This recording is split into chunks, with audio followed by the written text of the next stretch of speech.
5 truths about being a software developer at a startup. If you're a software developer, you've probably been approached by or applied to work for a startup on at least one occasion throughout your career. It can be an attractive option, especially if you've only worked big tech or FAANG roles before.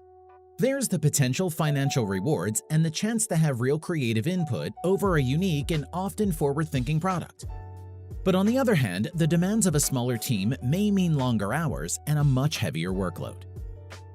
Welcome to Kofi-Group. We're the executive recruitment specialists dedicated to matching software developers and machine learning engineers on a direct hire basis with VC-backed startups in San Francisco, Silicon Valley, New York, and Austin.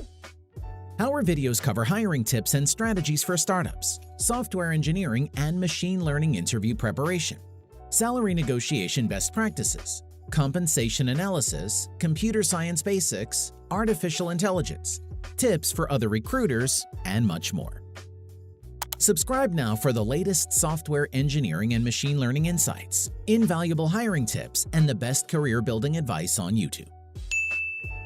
The term startup feels like a fairly recent invention, especially because we associate it with modern tech innovation. Startups aren't a new concept, but their popularity has definitely gained momentum over the past 10 years. You've probably at least considered working for a startup at some point of your career. As specialist recruiters in the sector, we know a thing or two about working in startups and have witnessed both success stories and not so successful ones. In this video, we'll list 5 truths about working in a startup as a software developer.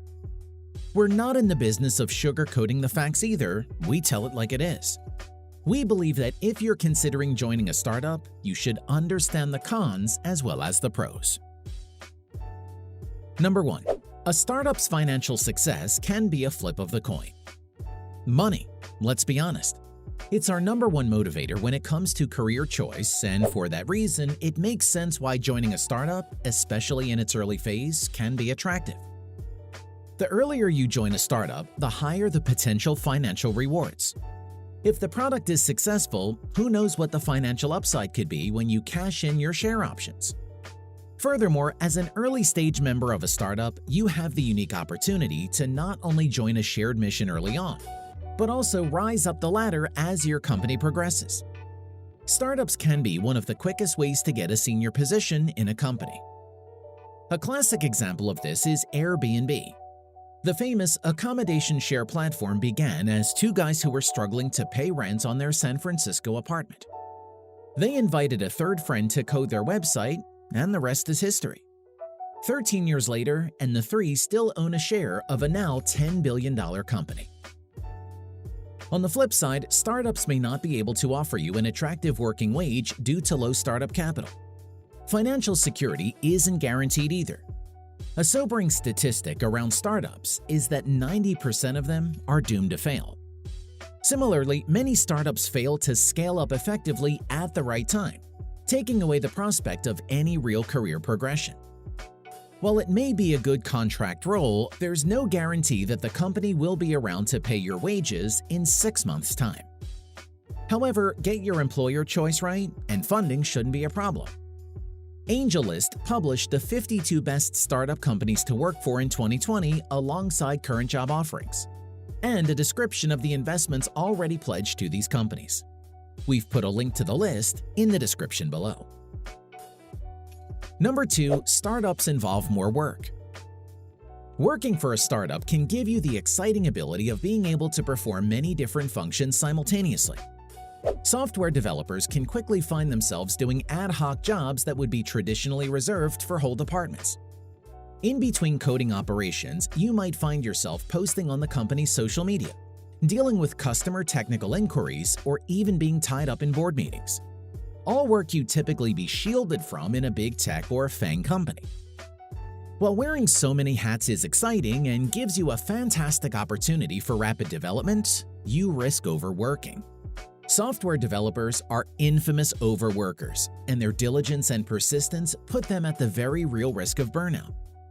It's a cliché term, but complete physical or emotional exhaustion from long-term and unresolvable job stress happens more in startups than in any other business type.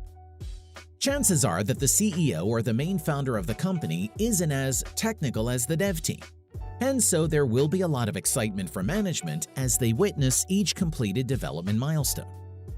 Non-technical people generally don't fully appreciate the grunt work that comes between each build and continue to put pressure of software developers to deliver faster, all the while still expecting all the additional duties to be completed as well. This can result in long, sometimes unpaid hours, often trying to meet unrealistic deadlines with limited resources. No wonder burnout is highest among software developers. If you're okay with the increased workload, added responsibility, and fast-paced nature of startups, all of these factors can actually be a positive thing, and some people thrive in this environment. Number 3, passion is crucial. Think back to your days at a big tech company. We've all had that one colleague who, to this day, you're still unsure how he got his job. This won't be the case, especially in early startups. Generally speaking, everyone involved in a startup is equally as motivated, passionate, driven, and highly skilled as you are. By nature, startups attract people that want to succeed, to innovate, and be part of something that makes a real difference to their customers. If this matches your ethos, then a startup can make perfect sense. John Wooden famously said, "Whatever you do in life, surround yourself with smart people who'll argue with you." Founders and employees in startups tend to be entrepreneurial and innovative. They look at the world differently and seek more creative solutions. You'll learn from ideas that are bounced around and discussed openly. By joining a company in its early stages, you have the opportunity to be part of a small team of passionate people who care about their work and are eager to help the company succeed. On one hand, FAANG and big tech companies draw talent with high salaries and extensive benefits. Startups focus on skilled professionals whose values align with the organization's purpose. Passion is crucial, and as Jeffrey Busgang writes in the Harvard Business Review, working at a startup, you're expected to become emotionally invested. It's important to note that while passion is to be celebrated, it should never be a replacement for job satisfaction. Number 4, your creativity and contribution is valued.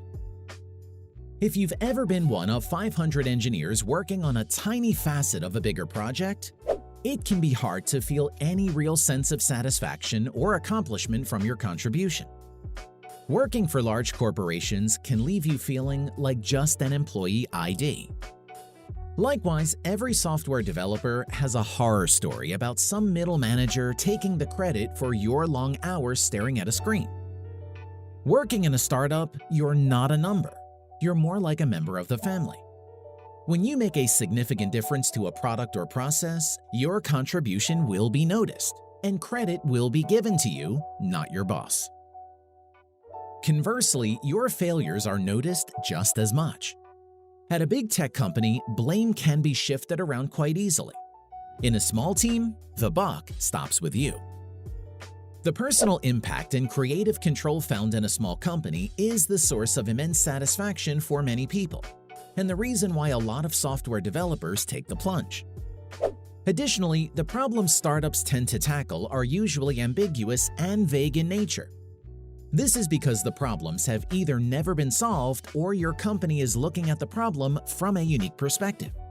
As a result, an engineer working at a startup is forced to lean into their creativity to get around antiquated systems and APIs, mitigate security risks, and inspire delightful user experiences. At a startup, decisions are made quicker, so the rate at which you ship new software to users tends to be faster. As a result, the user feedback loop is much quicker than in larger software beta testing. This allows engineers to build updated iterations at a much faster rate. Number 5. Startups provide mentorship pathways. People who start their own business have a different mental and professional makeup than those who have never gone off to create something of their own. Entrepreneurs are defined by seeing a problem and thinking of an innovative and original way of addressing it. Because of this innovative nature, entrepreneurs are some of the best people to learn from. They approach problems differently, are constantly finding solutions, and are driven to make the most out of their time and work. Every successful startup has true innovators, and if you find the right ones, you'll learn plenty. But just like any student, you're only as good as your teacher. And in early startups, they tend to lack formalized mentorship structures that you might otherwise get at a big company. The emphasis here is on shipping fast and growth.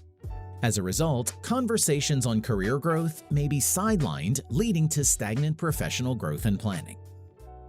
The takeaway from mentorship and the access you have to senior management is that in a startup, you have the potential to learn and be coached by industry leaders and savvy entrepreneurs that could quite literally change the world.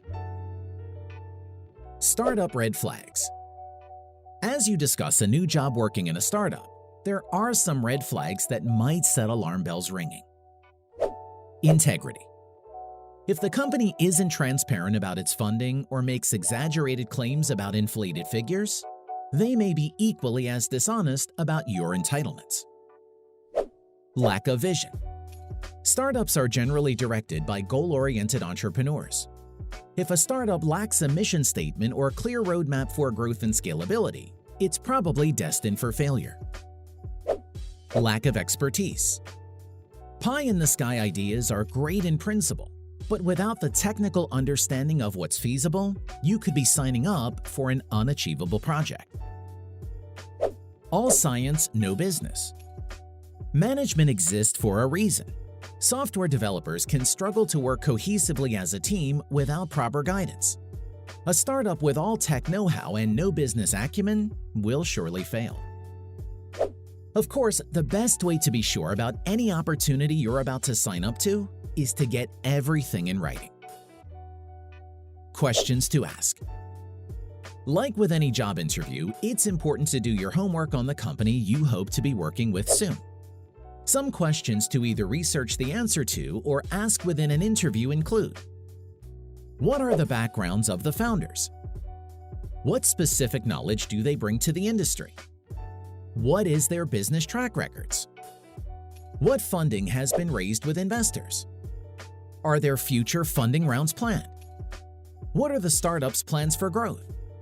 What is the company culture and management style? As a software developer, it is also critical to understand how the engineering team functions.